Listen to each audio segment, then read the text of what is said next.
Hi friends, welcome to my YouTube channel Sanjay Academy. कैसे हैं आप सभी लोग। हम लोग इससे पहले सीटेट जनवरी 2024 और जो अभी लेटेस्ट में पेपर हुआ था 7 जुलाई 2024 के दोनों पेपर को हम लोग डिस्कस कर चुके हैं। ठीक है, तो किसी ने भी अगर आप लोगों ने अगर उन पेपर को नहीं देखा है तो आप लोग प्लेलिस्ट में जाके देख सकते हैं। आज हम लोग 2023 के पेपर को डिस्कस करने वाले हैं जो 20 अगस्त 2023 को हुआ था। चलिए अपनी क्लास को स्टार्ट करते हैं बिना किसी टाइम वेस्ट किए हुए। बहुत आराम से क्लास को देखें। ठीक है, देखिए पार्ट फर्स्ट है हमारा चाइल्ड डेवलपमेंट एंड पेडागोजी, बाल विकास व शिक्षा शास्त्र। ठीक है, हिंदी में क्वेश्चन को करेंगे और जिसके लिए हमको अगर थोड़ी प्रॉब्लम होगी उसको हम इंग्लिश में भी देख लेंगे। डिस्ग्राफिया क्या है। देखिए, ग्राफ का मतलब होता है लिखना। जहाँ पर भी डिस्ग्राफिया लिखा हुआ है, ग्राफिया का मतलब होता है लिखना। ग्राफ से क्या करते हैं, लिखते ही तो हैं। ठीक है, तो डिस्ग्राफिया लिखने संबंधी एक विकार होता है। ठीक है, अब पढ़ लीजिए। एक भाषण विकार है जिसकी विशेषता हकलाना और उच्चारण में त्रुटि करना है। एक गतियुक्त विकार है जिसकी विशेषता स्थूल पेशीय बाध्यता है। एक तंत्रिकीय विकार है जिसकी विशेषता अक्षरों और आकारों में बनाने में कठिनाई। ठीक है, मतलब अर्थात हमको लिखने में समस्या होती है। तो पहले का कौन सा ऑप्शन हमारा सही हो जाएगा, तो पहले का यही हमारा सही हो जाएगा। पहले का हो जाएगा हमारा 3 नंबर वाला ऑप्शन सही हो जाएगा। तो डिस्ग्राफिया क्या है, न्यूरोलॉजिकल डिसऑर्डर है जिसमें हमको लिखने में प्रॉब्लम होती है या लिखते हैं तो बहुत ज़्यादा गंदा लिखते हैं जो कि पढ़ने में कठिनाई होती है। सेकंड क्वेश्चन, प्रतिभावान बच्चों को शिक्षित करने का उपागम जो उन्हें असामान्य रूप से तीव्र गति से पाठचर्या के माध्यम से आगे बढ़ाता है क्या कहलाता है। मतलब जो कि हमारे गिफ्टेड चिल्ड्रन होते हैं, बच्चे होते हैं, आप उनको ज़्यादा अच्छे प्रकार से कैसे पढ़ा सकते हैं। ठीक है, जिससे कि वो आगे निकल जाएं। ठीक है, क्योंकि वो कैसे हैं, वो गिफ्टेड हैं। तो विभेदित निर्देशन, संवर्धन, त्वरण, गतिवर्धन, विसर्जन। ठीक है, तो इसको हम कहते हैं। तो प्रतिभावान अगर बच्चा है कोई, तब उसको हमको जंप कराते चलना चाहिए। ठीक, क्लास में जैसे उसको 3rd क्लास में पढ़ा दिया है, ठीक है, वो खूब ज़्यादा होशियार है, तब उसको जल्दी से जल्दी हमको आगे के सिलेबस को प्रोवाइड कराना चाहिए। ठीक है, तो इस चीज़ को हम कहते क्या हैं, तो इसको हम बाल विकास की भाषा में कहते हैं त्वरण। ठीक है, ये भौतिक विज्ञान वाला त्वरण नहीं है, गतिवर्धन। ठीक है, असर्सन। आगे क्वेश्चन नंबर 3 क्या है, शिक्षक जो समावेशी कक्षाओं की दिशा में काम कर रहे हैं, अर्थात जो शिक्षक समावेशी कक्षा के सपोर्ट में हैं, उनको क्या करना चाहिए। वे पाठचर्या में अनुकूलन करें, विविध दृष्टिकोणों को शामिल करें, सही है। अपने स्वयं के अंतर्निहित पूर्वाग्रहों की जांच करें। पूर्वाग्रहों की जांच का मतलब होता है, अब ऐसा तो नहीं है आप किसी धर्म, जाति, लिंग को लेकर कहीं ग्रसित हो पहले से ही। विविधता को एक बाधा के रूप में देखना। आप विविधता को कभी भी एक बाधा नहीं देखेंगे। Diversity not as a obstacle. ठीक है, तो विविधता क्या सपोर्ट करती है। तो तीसरे में जो चौथा वाला है, ठीक है, ये तो हो ही नहीं सकता, तो ये तो गलत होगा। और जो ऊपर वाले 1 2 3, ठीक है, ये तीनों सही होंगे। तो ये किस वाले ऑप्शन में है, ये है सेकेंड ऑप्शन में। तो 3rd का सेकेंड हमारा सही है। क्वेश्चन नंबर 4, शैशवावस्था में सामाजिकरण की संस्थाएं प्रमुख रूप से महत्वपूर्ण है, जबकि प्रारंभिक बाल्यावस्था में सामाजिकरण की संस्थाएं महत्वपूर्ण हो जाती हैं। शैशवावस्था को कहते हैं इन्फेंसी। ठीक है, जब बच्चा छोटा होता है, रास ने इसको 5 वर्ष तक माना हुआ है, वैसे 2 वर्ष तक जीन पियाजे ने इसको माना है। तो जब छोटा बच्चा होता है तो सबसे ज़्यादा कहाँ रहता है, घर में रहता है, परिवार में रहता है। और फैमिली हमारी जो कैसी एजेंसी है समाजीकरण की, सोशलाइजेशन की, प्राइमरी एजेंसी है। तब यहाँ पर आ जाएगा प्राइमरी मतलब प्राथमिक। ठीक है, और जो प्राइमरी को छोड़कर और जो सभी संस्थाएं होती हैं घर परिवार को छोड़कर, वो कैसी होती हैं, वो द्वितीयक होती हैं। तो इसका कौन सा हो जाएगा, सेकेंड वाला हो जाएगा। प्राथमिक और माध्यमिक संस्थाएं भी महत्वपूर्ण हो जाती हैं। माध्यमिक का मतलब सेकेंडरी, तो 4th का सेकेंड सही होगा। क्वेश्चन नंबर 5, लेव वाइगोट्स्की के अनुसार ठीक है, आपको आंसर वाइगोट्स्की जी के अनुसार करना है। इन्होंने क्या कहा है, सामाजिक कारक भाषा विकास को प्रभावित करते हैं परंतु संज्ञानात्मक विकास को नहीं। ठीक है, ये गलत बात है।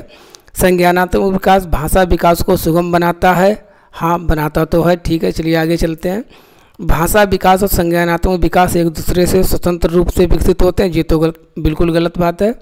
भाषा विकास संज्ञानात्मक विकास को सुगम बनाता है।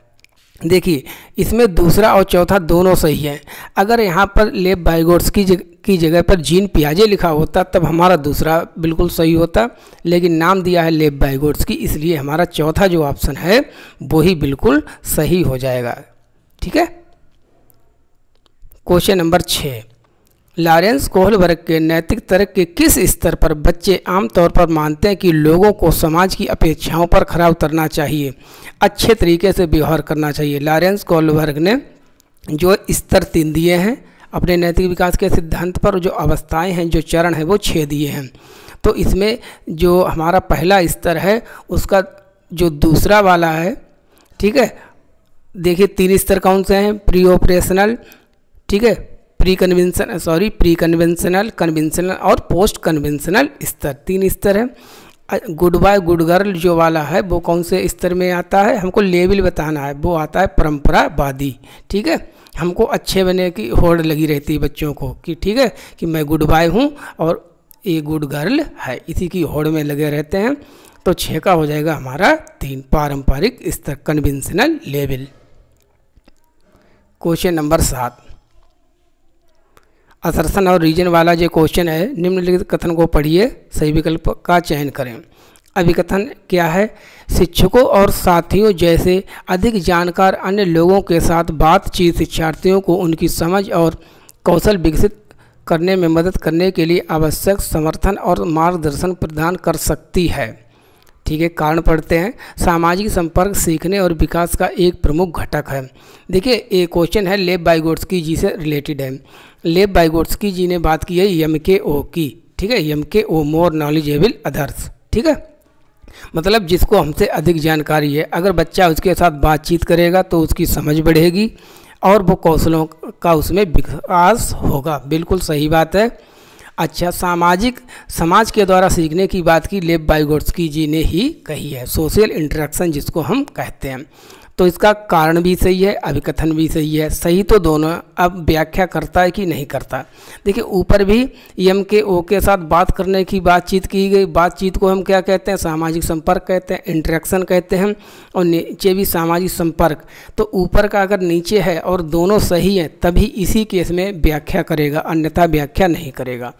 तब 7 का इसमें हमारा दूसरा सही हो जाएगा। क्वेश्चन नंबर 8, अधिगम के लिए आकलन, ठीक है, मतलब असेसमेंट फॉर लर्निंग का मुख्य लक्ष्य क्या है, इसका उद्देश्य क्या है। उन विद्यार्थियों की पहचान करना जिन्हें धीमे सीखने वाले के रूप में वर्गीकृत किया जा सके। आपको कभी भी बच्चों को वर्गीकृत नहीं करना है। विद्यार्थी के प्रदर्शन का मूल्यांकन करना, ग्रेड देना, ग्रेड भी आपको नहीं देना है। ठीक है, विद्यार्थियों को प्रतिपुष्टि प्रदान करना जिसका उपयोग उनके अधिगम में सुधार के लिए किया जा सके। प्रतिपुष्टि को हम कहते हैं फीडबैक देना कि आपने क्या सीखा, क्या नहीं सीखा, कितना आपकी अच्छी परफॉर्मेंस रही, कितनी ख़राब परफॉर्मेंस रही। तब ये चीज़ अगर आप बच्चों को प्रोवाइड करेंगे तो बच्चे जो है उनके सीखने में सुधार होगा। ठीक है, प्रदर्शन की तुलना भी बच्चों की आपस में कभी भी नहीं करना, इसको मैंने कीवर्ड्स वाली क्लास में बताया है। तो 8वें का हो जाएगा हमारा 3। क्वेश्चन नंबर 9 देखिए, किस आयु में बच्चे शब्दों के खेल में शामिल हो सकते हैं और ऐसे चुटकुलों और पहेलियों को पसंद कर सकते हैं जिनमें शब्दों का खेल शामिल हो। कुल मिला के जैसे हम अंताक्षरी खेलते हैं, ठीक है, उसी प्रकार से खेलने लगते हैं। किस उम्र में बच्चे खेलने लगते हैं? क्या 1 वर्ष का बच्चा खेलने लगता है अंताक्षरी? नहीं। 3 वर्ष का बच्चा खेलने लगता है? कभी भी नहीं। अब बात आती है 7 वर्ष और 12 वर्ष। देखिए, 7 वर्ष का जो बच्चा होता है वो खेलने लगता है, 12 वर्ष तो है ज़्यादा ही बड़ा हो जाता है, वो तो खेल ही लेता है, लेकिन 7 वर्ष वाला भी जो बच्चा है वो पहेलियाँ करने लगता है। तो इसका जो आंसर है आयोग ने वो 4 माना है, मतलब 7 वर्ष माना है। तो 9 का हमारा कौन सा हो जाएगा? 9 का हमारा आंसर नंबर 4 हो जाएगा। क्वेश्चन नंबर 10, कैरल गिलिगन ने कोहलबर्ग के नैतिक विकास के सिद्धांत की आलोचना की है। मैंने इससे पहले वाले भी सेटों में आपको बताया है। कैरल गिलिगन लॉरेंस कोहलबर्ग की ही स्टूडेंट थी। इन्होंने अपनी स्टूडेंट की ही आलोचना की है।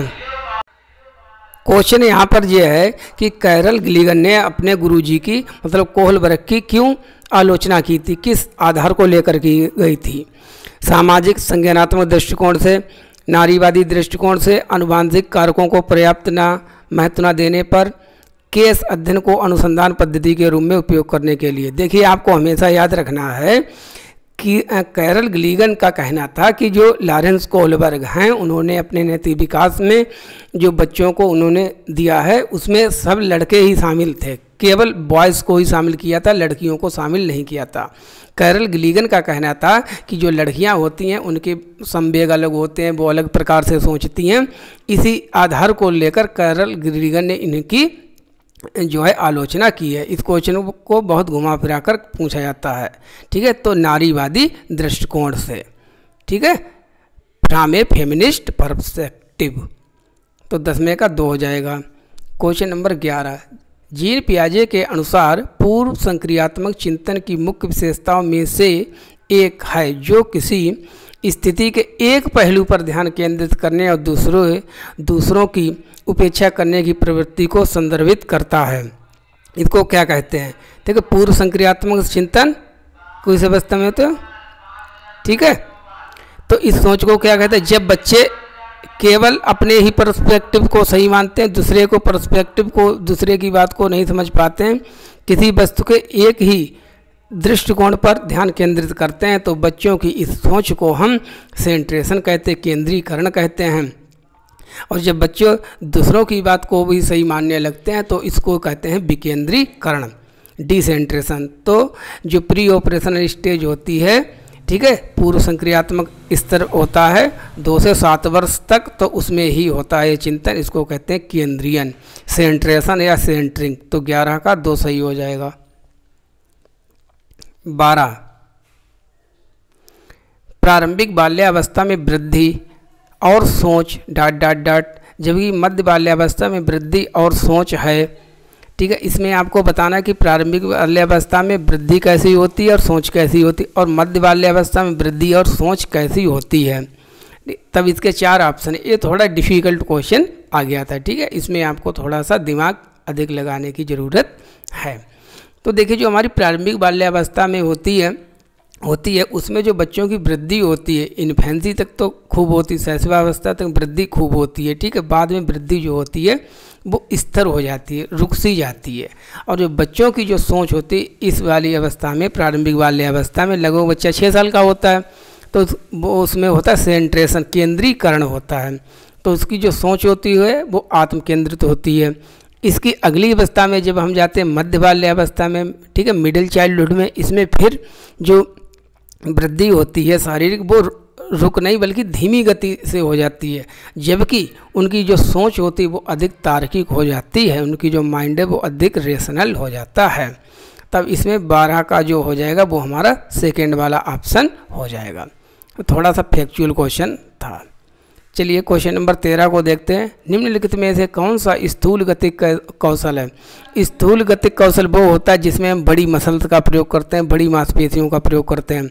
बुनाई किससे करते हैं? हाथों से करते हैं, उंगलियों से करते हैं। तैरते किससे? हाथ पैर चलाकर करते हैं। तो जो हाथ पैर हमारे हैं वो कौन सी मसलें होती हैं? वो हमारी बड़ी बड़ी मांसपेशियाँ होती हैं, इसलिए इसको कहते हैं स्थूल गतिक कौशल। एक कागज पर वृत्त को रूपरेखा के अनुसार काटना, काटेंगे किससे? अंगुलियों से, तो ये भी सूक्ष्म गतिक कौशल होगा। एक कागज पर बड़े आयत की रूपरेखा को अनुसार काटना, काटने का काम अंगुलियों से होगा, बुनाई का भी काम अंगुलियों से होगा, और जो काम अंगुलियों से किया जाता है उसे सूक्ष्म गतिक कौशल कहते हैं। जैसे तैरना है, दौड़ना है, भागना है, एक पैर पर खड़े होना है, ठीक है, ये सभी कैसा है? ये सभी हमारा है स्थूल गतिक कौशल। ये क्वेश्चन मोस्ट इम्पॉर्टेंट है, इस प्रकार के क्वेश्चन बहुत पूछे जाते हैं। तब 13 का हमारा हो जाए तैरना, तैरने की जगह पर दौड़ना होता, भागना होता, एक पैर पर खड़े होना होता, तब भी हमारा यही आंसर होता। क्वेश्चन नंबर 14, भौतिक वृद्धि और विकास विकास के डॉट डॉट डॉट और सिद्धांतों का पालन करते हैं। मतलब हमारी जो ग्रोथ और डेवलपमेंट है इसमें किस दिशा का प्रयोग किया जाता है। देखिए इसकी दिशा के दो सिद्धांत होते हैं, एक होता है सिफेलोकार्डल, एक होता है प्रोक्सिमो डिस्टल। तो जो हमारी वृद्धि होती है, जो हमारा सिफेलोकार्डल का प्रिंसिपल, आप प्लीज़ इसकी थोड़ी सी इंग्लिश को ज़्यादा ध्यान रखिए क्योंकि इसकी हिंदी बदल सकती है। इंग्लिश में इसको कहते हैं सिपेलो, ठीक है। सिपेलो का जहाँ पर आपको सिपेलो वर्ड मिल जाए, सिपेलो का मतलब माइंड होता है, ठीक है, मस्तिष्क होता है। तो जो बच्चों का जो विकास होता है वो कैसा होता है, सिफेलोकार्डल, सिर से पैर की ओर, अर्थात ऊपर से नीचे की ओर, टॉप से डाउन की ओर, ऐसे होता है, ठीक है। प्रोक्सिमो डिस्टल कहता है अंदर से बाहर की ओर, जैसे मतलब पेट से विकास शुरू होगा और अंगुलियों तक हमारा जाएगा। जैसे जे कोई इंसान है, ठीक है, तब जे जो इसका जो विकास है ऊपर से नीचे की ओर, इसको कहते हैं सिफेलोकार्डल, मतलब शीर्षगामी, ठीक है। मस्तकाधोमुखी विकास का सिद्धांत भी इसे कहते हैं। और जो पेट है, पेट से बाहर की ओर जो विकास होता है अंदर से बाहर की ओर, इसको हम कहते हैं प्रोक्सिमो डिस्टल, ठीक है। तो इसका कौन सा ऑप्शन सही हो जाए, दूसरा वाला, शीर्षगामी और समीपस्थ आंतरिक से बाहर की ओर। क्वेश्चन नंबर 15, हार्वर्ड गार्डनर के अनुसार इन्होंने बहुबुद्धि सिद्धांत दिया है जिसमें 8 प्रकार की बुद्धियों की चर्चा इन्होंने की है। एक दर्शन शास्त्री जो हमारे फिलासफर होते हैं, इनके पास किस प्रकार की बुद्धि होती है, और जो मूर्तिकार होते हैं, जो मूर्तियां वगैरह बनाते हैं, आर्किटेक्ट होते हैं, इनके अंदर कौन सी बुद्धि होती है। देखिए जो मूर्तिकार होता है वो मूर्ति बनाता है, जैसे मान लीजिए किसी की मूर्ति बनानी, अगर उसको स्थान की समझ नहीं है तो वो पैर कितने बड़े बना देगा, सिर कितना बड़ा बना देगा, हाथ अलग प्रकार से बना देगा, तो उसको स्थान की बहुत समझ होती है। तो उसके अंदर स्पेशियल जो होती है वो होती है हमारी बुद्धि होती है। तो इसका तो हो जाएगा, मूर्तिकार के पास कौन सी हो जाएगी, दिक् स्थान, जिसको हम स्पेशियल कहते हैं। और जो फिलासफर होते हैं, जो दर्शन शास्त्री होते हैं, वो अन्य व्यक्तियों को प्रभावित करने के साथ अपने आप को ज़्यादा जानते हैं, समझते हैं। जैसे सुकरात थे, ठीक है, प्लेटो थे, तो इनके अंदर इंट्रापर्सनल जो थी। तो इसका आंसर हो जाएगा 15 का 3, इंट्रापर्सनल, ठीक है। तो 15 का 3। क्वेश्चन नंबर 16,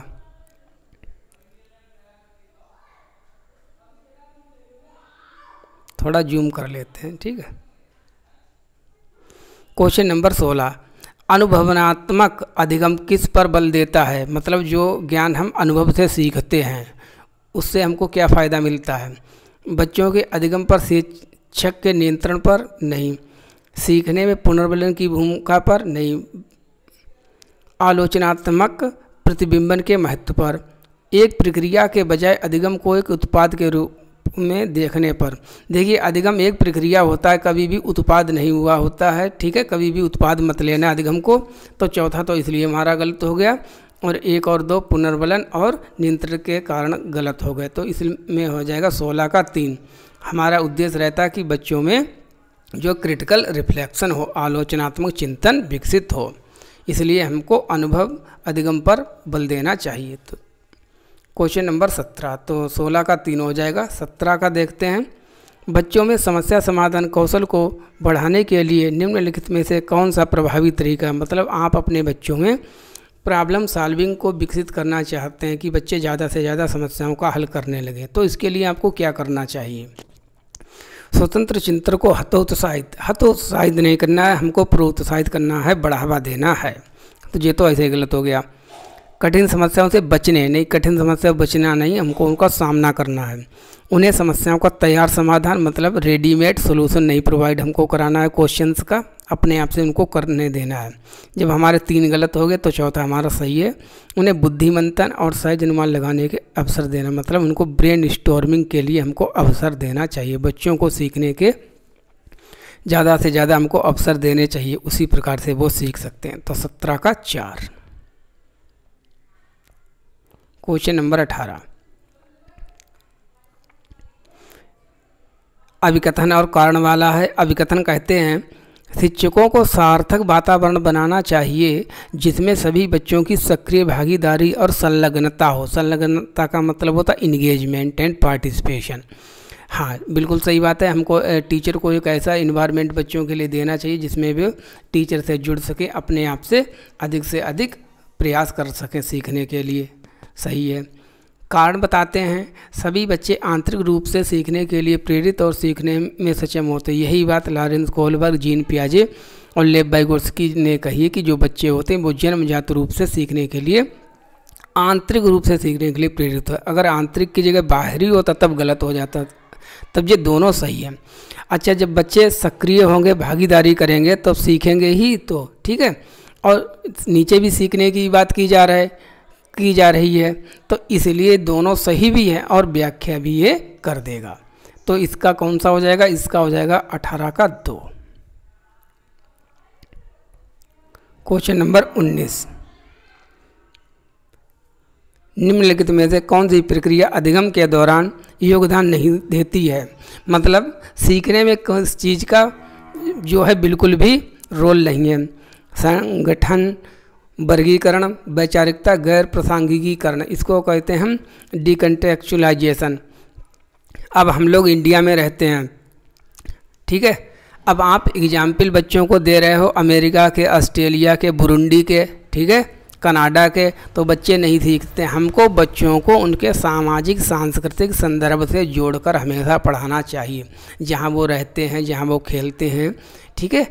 तो इसको कहते हैं कंटेक्चुअलाइजेशन। अगर यहाँ पर होता कंटेक्चुअलाइजेशन तब जी आंसर सही हो जाता, लेकिन डी लगा इसलिए ये गलत है। तो डी कंटेक्चुअलाइजेशन, गैर प्रासंगिकीकरण, इसको गैर संदर्भ भी कहते हैं, ये गलत है। ये सीखने में हमारी किसी भी प्रकार से मदद नहीं करता है, तो नहीं है, इसलिए हमको जो नहीं है वो आंसर देना है, गैर प्रासंगिकीकरण। क्वेश्चन नंबर 20 देखते हैं, निम्नलिखित में से कौन सा एक ऐसे प्रश्न का उदाहरण है जिसमें विद्यार्थियों को अपनी सोच पर विचार करने की आवश्यकता है? अपनी ही सोच पर सोचिए, थिंकिंग अबाउट थिंकिंग, ठीक है। क्या करना चाहिए? वाक्य में संज्ञा और क्रिया के बीच क्या संबंध है? क्रिया की परिभाषा क्या है? आप क्रिया को वर्तमान काल में कैसे बदल सकते हैं? कक्षा की शुरुआत से क्रियाओं के उपयोग के बारे में आपकी समझ कैसे बदलती है? देखिए, अब आप जब क्लास लेने बैठे थे, मान लीजिए हिंदी की क्लास है जे, तब आपको जो है कक्षा की शुरुआत में क्रियाएं बिल्कुल नहीं आती थी, ठीक है। क्रिया की आपको समझ नहीं थी कि क्रिया किसे कहते हैं, ठीक है, वर्ब्स किसे कहते हैं। लेकिन जैसे जैसे क्लास का अंत हुआ, आपको क्रिया की एक अच्छी समझ हो गई कि अच्छा कार्य करने को ही क्रिया कहते हैं, ठीक है। जैसे करना है, रोना है, ठीक है, चलना फिरना, पढ़ना लिखना। तो इसके बारे में आपकी समझ किस प्रकार से विकसित हो गई, इसको अपने आप से आपको सोचना होगा, ठीक है। अपनी सोच पर विचार करने की आवश्यकता है, तो इसलिए 20 का 4 सही है। क्वेश्चन नंबर 21,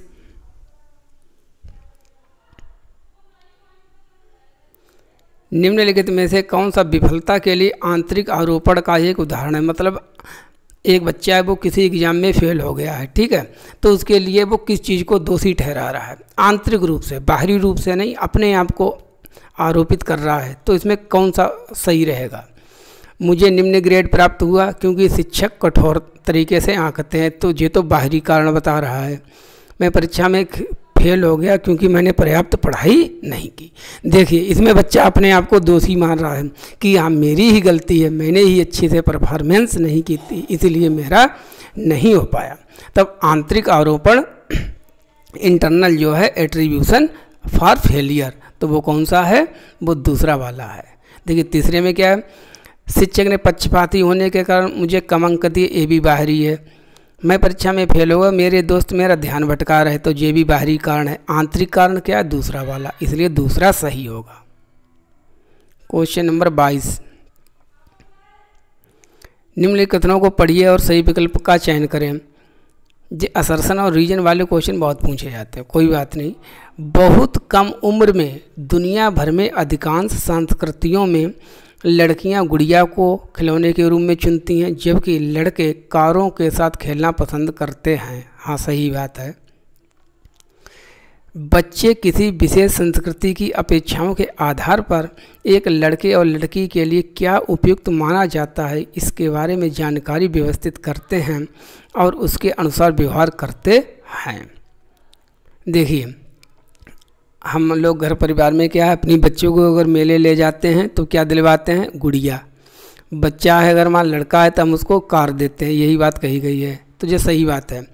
अब ये क्यों ऐसा होता है ये देख लीजिए, कारण क्या इसका सही है, क्योंकि हम जिस समाज संस्कृति में रहते हैं उसमें हमको यही सिखाया जाता है कि बच्चों के लिए, ठीक है, एक लिंग से हम किसी चीज़ को रिलेट कर देते हैं कि जो लड़कियां हैं वो कार से नहीं खेल सकती हैं, जो लड़के हैं वो गुड़िया से नहीं खेल सकते हैं।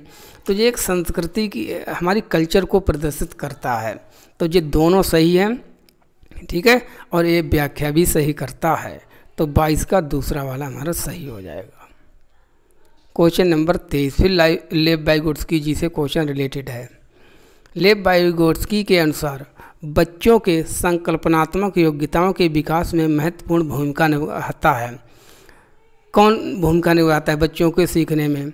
मूर्त पुरस्कार, बाहरी, मतलब मूर्त जो बाहरी चीज़ें, गलत बात है। सहकर्मी सहयोग, सामाजिक अलगाव, मानकीकृत पाठ्यक्रम। मानकीकृत वर्ड हमेशा गलत होता है, काट दो। तो पहला चौथा इसलिए गलत हो। सामाजिक अलगाव, हमको बच्चों को समाज से अलग नहीं करना है, बल्कि बच्चे समाज से ही सीखते हैं। बात किसने की है? लेव वाइगोत्स्की जी ने कही है, ठीक है। इसको हम पीयर कोलैबोरेशन भी कहते हैं, सोशल इंटरेक्शन भी कहते हैं, सामाजिक अंतःक्रिया भी कहते हैं। तब 23 का दूसरा सही हो जाएगा। क्वेश्चन नंबर 24 फिर लेव वाइगोत्स्की जी से रिलेटेड है क्वेश्चन। आंतरिक वाक, इन्होंने इनर स्पीच की बात की गई है, ठीक है। इन्होंने किसकी बात की है? इनर स्पीच की बात की है। आंतरिक वाक की बात इन्होंने कही है। क्या होती है, किस लिए बच्चे करते हैं आंतरिक वाक? बच्चों के लिए एक काल्पनिक दोस्त के साथ संप्रेषण करने का तरीका है, संज्ञानात्मक अपरिपक्वता का प्रतीक है, विकासात्मक देरी का संकेत है, बच्चों के लिए अपनी सोच को नियंत्रित करने का एक तरीका है। बच्चे स्वयं को डायरेक्शन देते हैं। जैसे मैं एक बच्चा हूं, मैं किसी खिलौने से खेल रहा हूं। 8 दिसंबर 2019 पेपर नंबर 1 में जो क्वेश्चन पूछा गया था, एक 5 साल की नजमा है जो कि पजल से खेल रही है और कहती है, अरे अरे मेरा नीला वाला पजल कहाँ गया? अरे नीला नहीं, मैं तो लाल ढूंढ रही थी। अच्छा जे नहीं जे होगा, मैं तो भूल ही गई थी। अच्छा मुझे जे करना है, मुझे जे बनाना है। वो अपने आप को, बच्चे स्वयं से बात करते हैं। तो क्यों बच्चे स्वयं से बात करते हैं? बच्चे अपने आप को डायरेक्शन देते हैं, ठीक है। इसे कहते हैं लेव वाइगोत्स्की जी आंतरिक वाक। तो इसमें 24 का 4। 25 अब देखिए कितना अच्छा क्वेश्चन। 4 वर्ष की अपर्णा कहती है कि एक बटन जिंदा है क्योंकि यह उसकी शर्ट को एक साथ बांधने में मदद करता है। जीन पियाजे के अनुसार उसकी सोच की विशेषता है। अब ये क्वेश्चन थोड़ा घुमा के है। इससे पहले वाले एक सेट में जो लास्ट क्वेश्चन था उसमें मैंने आपको जीववाद पढ़ाया था, एनिमिज्म पढ़ाया था। तब ये क्वेश्चन इनडायरेक्टली एनिमिज्म से रिलेटेड है, ठीक है। तो एनिमिज्म क्या होता है? जब बच्चे निर्जीव चीज़ को सजीव वस्तु समझते हैं तो उसको हम एनिमिज्म कहते हैं, जीववाद कहते हैं। देखिए वो बटन को जिंदा समझ रही कि बटन में जान होती है, बटन हमारे शर्ट के, जबकि बटन में जान नहीं होती है। तो उसकी सोच को क्या कहेंगे हम?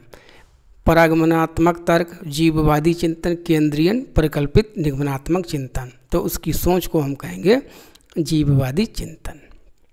क्वेश्चन नंबर 26 निम्नलिखित में से स्वालीनता वाले विद्यार्थियों को विशिष्ट विशेषता कौन सी? स्वालीनता को इंग्लिश में हमें आपको बहुत अच्छे से पता होगा, इसको आर्टिज्म कहते हैं। आर्टिज्म वाले वो व्यक्ति होते हैं जो अपने काम को ही बार बार दोबारा किसी काम को करते रहते हैं।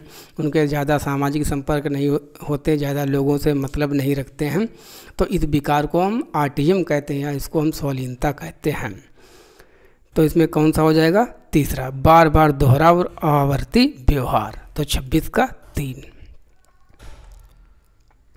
क्वेश्चन नंबर 27 अभिकथन और कारण। शिक्षार्थियों के बीच समालोचनात्मक चिंतन को सुगम बनाने के लिए शिक्षकों को उन्हें विविध परिस्थितियों और विभिन्न दृष्टिकोणों से अवगत कराना चाहिए, ठीक है, अवसर देने चाहिए सीखने के। कारण कहते हैं जब विद्यार्थी विविध मतभेदों के बीच बातचीत में संलग्न होते हैं तो वे समालोचनात्मक और रचनात्मक रूप से सोचने की अपनी क्षमताओं को सीखने और समृद्ध करते हैं। ठीक है। जब अलग अलग पर्सपेक्टिव से बच्चे किसी चीज़ को लेकर सोचते हैं तो उनकी जो समालोचनात्मक चिंतन वो अधिक विकसित होता है, अपना दिमाग वो अधिक लगा पाते हैं। तो इसमें दोनों सही हैं। ऊपर भी समालोचनात्मक देखिए, ट्रिक देखिए आप इस प्रकार से देखिए, ऊपर भी समालोचनात्मक चिंतन की बात की गई है, नीचे भी समालोचनात्मक और रचनात्मक की बात की गई है। और सही अगर हैं, ठीक, कारण भी सही है, तभी ये इसकी व्याख्या करेगा, अन्यथा व्याख्या नहीं करेगा। सही दोनों हो सकते हैं। तो इसमें तीसरा ना होकर हमारा दूसरा वाला सही होगा। क्वेश्चन नंबर 28, निम्नलिखित में से अधिगम का प्राथमिक लक्ष्य कौन सा होना चाहिए? मतलब हमारे सीखने का प्रमुख उद्देश्य क्या होना चाहिए? तथ्यों को रटना आपको कभी नहीं है। यंत्रवत याद मतलब मशीनों की प्रकार से हमको कंप्यूटर की तरह से पढ़ना है, नहीं। समकक्षों के साथ प्रतिस्पर्धा, हमको कंपटीशन को कभी भी बढ़ावा नहीं देना, तो ये भी गलत। समालोचनात्मक चिंतन का विकास करना, हमारा सीखने का प्रमुख उद्देश्य होता है कि हमें बच्चों में जो क्रिटिकल थिंकिंग है उसका विकास हो सके, डेवलपमेंट ऑफ क्रिटिकल थिंकिंग। तो 28 का 4। 29, बच्चे सबसे प्रभावी ढंग से तब सीखते हैं यदि कोई अवधारणा कैसी हो? सामान्य से विशिष्ट की ओर बढ़ती है, अमूर्त से मूर्त की ओर, जटिल से सरल की ओर, तर्क संगत से अनुभवजन्य की ओर बढ़ती है। ये सीखने के सिद्धांत हैं, ठीक है, मैक्सिमास हैं, सूत्र हैं सीखने के सिद्धांत। तो इसमें क्या होता है, देखिए, अमूर्त से मूर्त नहीं होता है, मूर्त से मूर्त होता है, सरल से जटिल होता है, अनुभव से तर्क संगत होता है। इनको उल्टा करके लिख दिया गया है। पहला वाला इसमें हमारा सही होगा। बच्चे तब अच्छी प्रकार से सीखते हैं जब उनको सामान्य से विशिष्ट की ओर हम सिखाते हैं। तो 29 का पहला हो जाएगा। लास्ट क्वेश्चन है आज का, विद्यार्थियों की सीखने की शैलियों में विविधता, मतलब सभी विद्यार्थी अपने अलग अलग प्रकार से सीखते हैं, ठीक है।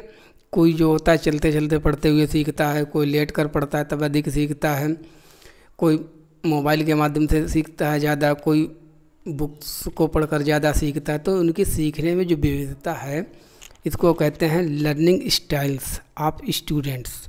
क्यों होता है ये? को महत्व दिया जाना चाहिए, मानव विविधता के प्रतिबिंब के रूप में देखा जाना चाहिए कि उपेक्षा की जानी चाहिए, और सीखने की शैलियों में एक रूपता लाने का प्रयास करना चाहिए कि सभी विद्यार्थी एक ही प्रकार से सीखें। को शिक्षण अधिगम प्रक्रिया के दौरान ध्यान में नहीं रखना चाहिए। को शिक्षण अधिगम प्रक्रिया में बाधा और अवरोध के रूप में देखना चाहिए, नहीं। जो लर्निंग स्टाइल होते हैं इस बाधा नहीं है। अब मैं इसका आंसर आपको बताऊं, देखिए, वैयक्तिक विभिन्नता होती है, ठीक है। वैयक्तिक विभिन्नता जब होती है, प्रत्येक बच्चा स्वयं में विशिष्ट होता, सभी बच्चे अलग अलग प्रकार से सीखते हैं, तब जो उनके सीखने को तरीका, इसको हमको एक डाइवर्सिटी के रूप में लेना चाहिए, ठीक है। इसको गलत नहीं समझना चाहिए, बाधा के रूप में नहीं लेना चाहिए। इसलिए 30 में हमारा जो आंसर होगा वो पहला हो जाएगा। चलिए अपनी क्लास को यहीं पर कंप्लीट करते हैं, मिलते हैं नेक्स्ट वीडियो में। Thank you for watching. अब लास्ट में हम आपसे एक बार कहेंगे कि प्लीज़ जिसने भी चैनल को सब्सक्राइब ना किया हो चैनल को सब्सक्राइब कर दें, ठीक है। वीडियो को लाइक कर दिया करें और शेयर कर दिया करें ज़्यादा से ज़्यादा। Thank you for watching. इन सभी कॉन्सेप्ट को हम और डिटेल में क्लास में करेंगे।